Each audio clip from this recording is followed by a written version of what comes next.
Kaya kami ang kailangan masunod. Yan ang masasabi ko sa inyo mga taga-gobyerno. Hindi nyo kami pinakasweldo. Ang mga anak namin hindi nyo pinag-aaral. Hindi nyo kami binibigyan kahit isang butil na bigas. Kung may ayuda kayong pinamimigay, pera din yan ang bayan. Huwag nyo kaming gaguhin. Huwag nyo kaming tutuin. Hindi nyo kami mauuto. Hindi nyo kami magagago. Tama na. Kami ang sundin nyo ngayon. Lalo ka na Escudero. At yung mga Alipores mo na DDS na senador. Anuhin mo yan. Kausapin mo yan. Tuparin nyo ang pinangako nyo. Ang dami yung pinangakong petsa. Hindi nyo tinupad. Ngayon, narito na kami. Tuparin nyo na yan. Para tapos, wala na tayong gulo. Tayo lang ang nakakaalam ng kahihiyan na dinudulot ni Duterte, di ba? Buong mundo, masyado nang tinapakan ng mga Duterte ang bansang Pilipinas na parang hindi niya ito bansa. Bakit natin siya ituturing na leader? Kayong ang ating bansa, binababoy nila, winalang hiya nila, inagawan nila ng buhay ang mga kapwa Pilipino. Paano natin ituturing na si Sara Duterte ay isang leader? Hindi tayo kumakampi kay Marcos eh. Ayaw lang natin na si Duterte ay papalit sa posisyon ni Marcos. Si Marcos walang ginagawang masama eh. Kaya itong numero unong pasaway sa gobyerno ang dapat mawala sa panunungkulan sa pamamagitan ng impeachment dahil sagad na ang tao, sagad na ang galit ng tao sa mga Duterte. Salamat at ang matandang Duterte nakakulong. Ano pa ang gagawin ng mga anak niya? Mamanahin lang niya ang katarantaduhan ng ama. Kaya hindi na dapat ipagpatuloy ni Sara Duterte ang kanyang mga katarantaduhan. Harapin niya, Sara Duterte, humarap ka sa bayan, harapin mo ang iyong mga kasalanan. Ibalik mo ang pera ng bayan at unayan mo na hindi ka nagnakaw. Yon ang hinahanap ng taong bayan. Sino bang may gusto ng gulo? Sino bang may gusto ng impeachment? Hindi naman natin ina-expect ito eh.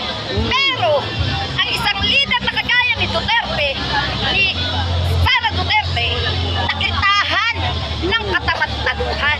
Hindi siya sa kanyang mga kasama nagkasala. Nagkasala siya sa taong bayan. Kaya ngayon, wala tayong titignan dito sa Senado. Ang titignan natin, si Sara Duterte, ipa-impeach na ng Senado. No? Yung mga humaharang dyan, yan sila Escudero. Hindi tama yon, Mr. Escudero. Dati, bilip ako sa iyo eh. Ngayon, wala na. Ano? Dati, tuwan-tuwa ako sa iyo eh. Netong nagtagal, tumubo ang mga Duterte. Inubuhan ka na rin ang sungay. At tinti mo rin. Inukonsinti nyo katulad ni Sara Duterte. Hindi tama yan.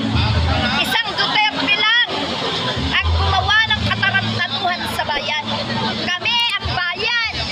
Kami ang nagpapasweldo. Kaya kami ang pumapalag. No? Kung ay dinulog ni Sara Duterte sa atin ay kabutihan, bakit hindi natin siya yayakapin at pagtatanggol?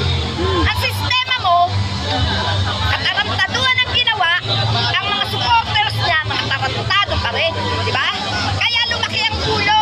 Akala niya, lahat kaya niya. Kung nakakaya niya mga taga-gobyerno, pues, ang bayan, hindi niya kailanman makakaya yan. Eh kung si Marcos nga, sabi niya may magagawa ka pa sa lakas ng bayan.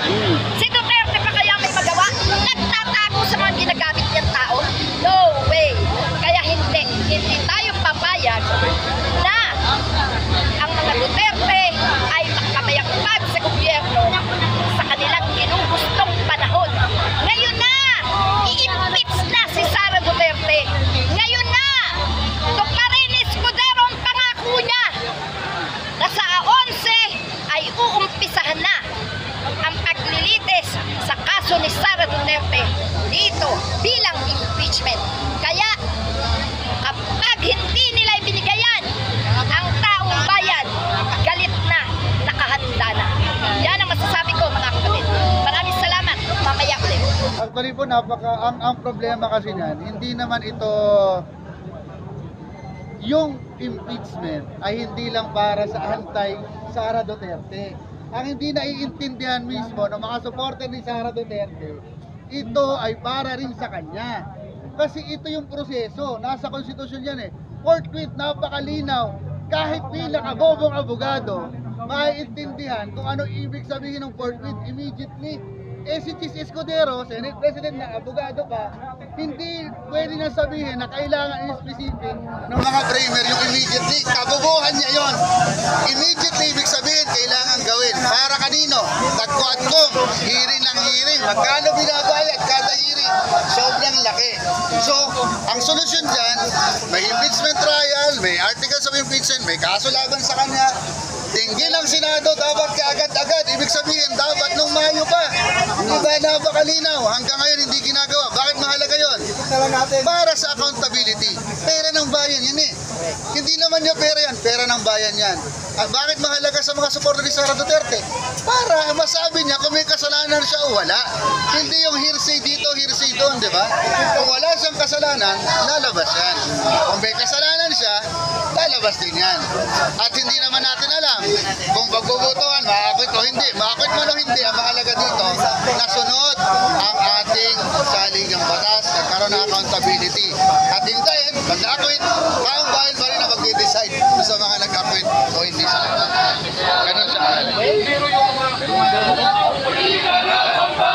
Nung Mayo ba kasi, nung tumatakbo ba ako bilang senador, sinabi ko na yan kay Chis Escudero na ang intindi ko dyan, it's either may pinaplano siya, una, gusto pa niya maging Senate President, pangalawa, baka gusto niyang tumakbo sa 2020, matagal na niyang pangarap, mag-Vice Presidente, baka gusto niyang maging Vice Presidente ni Sara, ano naman.